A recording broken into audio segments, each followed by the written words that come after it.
International textile expo 2018 का आगाज हो गया, जिसमें पाकिस्तान की 5 टेक्सटाइल कंपनीज अपनी मसनूआत की नुमाइश कर रही हैं। देखते हैं मॉस्को से नुमाइंदा 92 न्यूज शाहिद घुमन की ये रिपोर्ट।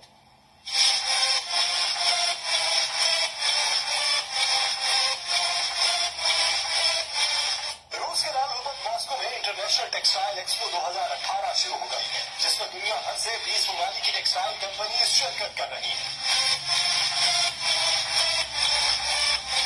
नुमाइश में पाकिस्तान की 5 बड़ी टेक्सटाइल कंपनीज ने भी स्टॉल्स लगाए हैं, जिन्हें इमर्जिंग पाकिस्तान के डिजाइन ने वतन से मोहब्बत और खूबसूरती में मजीद इजाफा किया।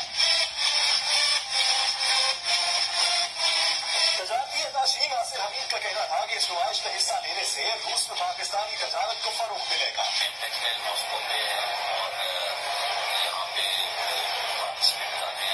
सारा पाकिस्तानी बहुत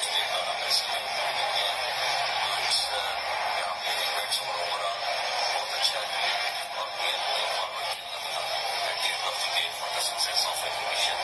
और ऐसी नुमाइशों में पाकिस्तान की शमूलियत से वतन अजीज में बैरूनी सरमायाकारी में इजाफा होता है। कैमरा टीम के साथ शाहिद घुमन, 92 न्यूज, मॉस्को।